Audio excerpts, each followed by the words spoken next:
مدینہ المنورہ کی ایک گلی سے میرے حضور گزر رہے ہیں، تو ایک ایسا مکان بن رہا تھا جس طرز تعمیر کو حضور پسند نہیں کرتے تھے۔ حضور نے روک کے پوچھا یہ کس کا مکان ہے؟ کہا فلاں انصاری صحابی کا۔ حضور نے کچھ نہیں کہا، گزر گئے۔ کسی نے اس انصاری کو جا بتایا حضور نے تیرا مکان دیکھا تھا، چہرے پہ آثار پسندیدگی ظاہر نہیں ہوئے۔ اس نے کہا اچھا، کہا ہاں۔ اس نے کدال لیا اور مکان کو زمین کے برابر کر دیا۔ 2-4 دن کے بعد حضور کا دوبارہ گزر ہوا، دیکھا کہ ملبے کا ڈھیر پڑا ہوا ہے۔ اسے بلایا، کہا میں گزرا تھا، تیرا مکان تھا، آج ملبے کا ڈھیر ہے۔ کہا حضور میں نے گرا دیا ہے۔ فرمایا کیوں؟ عرض کی سنا تھا آپ کو پسند نہیں، سنا تھا آپ کو پسند نہیں۔ میں اور آپ دیکھیں ہمارا کیا کیا حضور کو پسند نہیں، سر سے لے کر پاؤں تک غور کریں ہمارا کیا کیا حضور کو پسند نہیں۔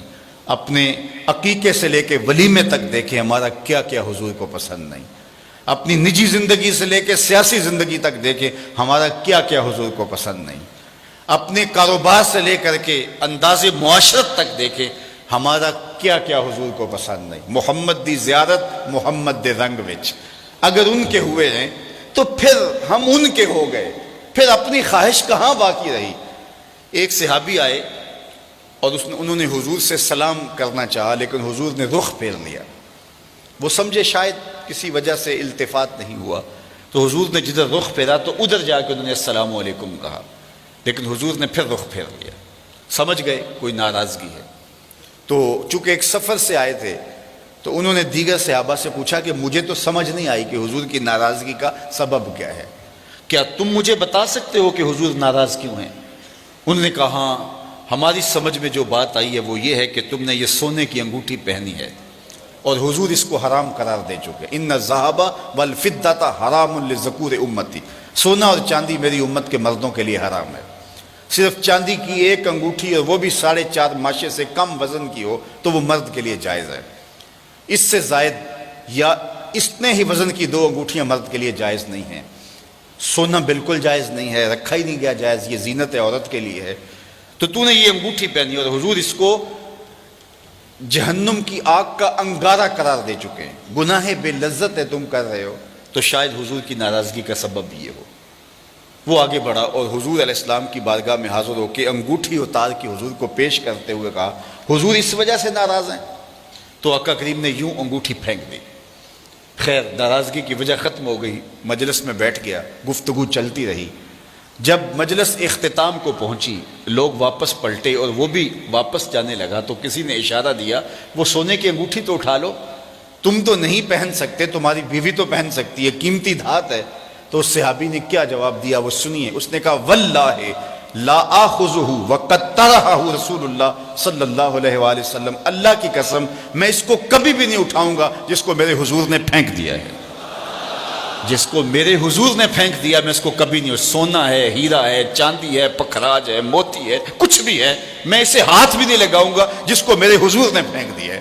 صاحبو دیکھو کس کس چیز کو میرے حضور نے پھینکا ہے، اور ہم اگر اس چیز کو سینے سے لگاتے ہیں تو ہم عاشق رسول نہیں ہو سکتے، ہم خود فریبی میں مبتلا ہیں۔ اگر ہم عاشق ہیں، عاشق ہونا آسان نہیں ہے۔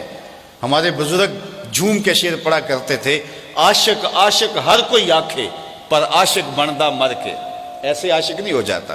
عاشق عاشق ہر کوئی آکھے پر عاشق بندا مر کے، زہر پیالہ کوئی نہیں پیندا پر عاشق پیندا پر کے۔ تو جب آپ عاشق ہیں تو پھر آپ کا عشق محبوب کی اطاعت کی چوکھٹ پہ آپ کو کیوں نہیں لے کر کے آتا؟ میں اور آپ اپنے آپ کو دیکھیں، اپنے طرز زندگی کو دیکھیں۔ میرے استاد فرمایا کرتے تھے یہ نہ ہو کہ لوگ تمہیں پوچھیں تم کون ہوتے ہو اور تمہیں بتانا پڑے جناب ہم مسلمان ہوتے ہیں، یہ دیکھو مذہب کے خانے میں اسلام لکھا ہے۔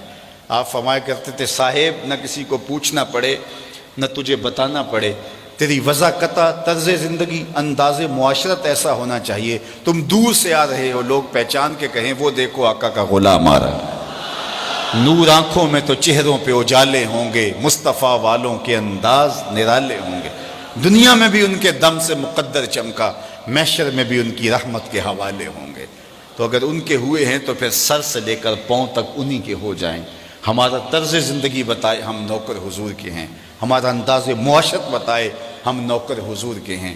ربیع الاول کا موسم آ رہا ہے، اپنے گھروں میں ضرور جھنڈیاں لگانا، لیکن صرف جھنڈیاں تمہارے گھروں میں نہ لگیں، دل کے ایک ایک پرت پہ نام محمد کی جھنڈی ضرور لگانا۔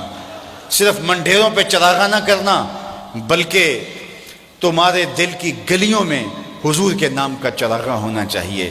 میں نے دیکھا جلوس کے دن ربیع الاول کی 12 تاریخ سے پہلے لوگ اپنے گھروں کو اور اپنی گلیوں اور بازاروں کو صاف کر رہے ہوتے ہیں، کوڑا بھی اٹھا کے پھینک رہے ہوتے ہیں کہ جناب یہاں سے میلاد کا جلوس گزرنا ہے۔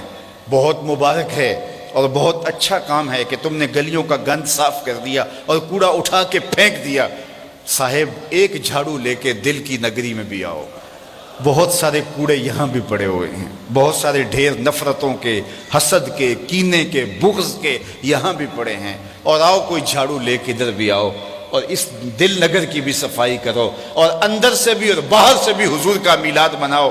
میرے شیخ فرماتے ہیں یاری لا تو پاک نبی سنگ، اے پر پوری یاری پھر درود قبول ہے تیرا لکھ نہ لو ایک واری۔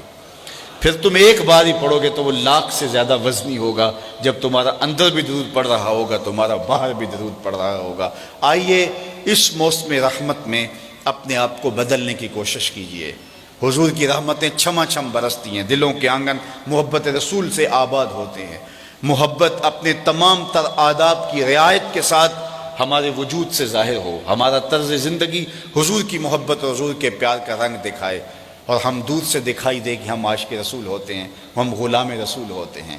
اور اگر ہم اپنی خواہش کی زندگی بسر کرتے ہیں اور دعویٰ عشق رسول کرتے ہیں تو پھر ہمیں بہت زیادہ سوچنا چاہیے۔ اقبال نے کہا تھا چوں بنا میں مصطفیٰ خانم درود، از خجالت آب می گردد وجود، عشق می گوید کہ محکوم غیر، سینہ تو از بتا مانند دیر، تا نداری از محمد رنگ و بو، از زبان خود میالہ نام او۔ کہا اگر ظاہر باطن میں ان کے رنگ میں اپنے آپ کو رنگ نہیں لیتا تو اپنی زبان سے ان کے نام کو میلا نہ کرنا، ان کے ذکر کی مہک سے اپنے مشام ہستی کو معطر کرو، اپنی روحوں کو سیراب کرو، پھر تم جدھر سے گزرتے جاؤ گے وہ مہک پھیلتی چلی جائے گی، وہ خوشبو پھیلتی چلی جائے گی۔ حضور علیہ السلام کی سیرت اور حضور کے کردار کی جھلک جب ہمارے وجود میں اترتی ہے تو ہماری زبان بولے نہ بولے ہمارا وجود ہی تبلیغ کا منبع بن جاتا ہے۔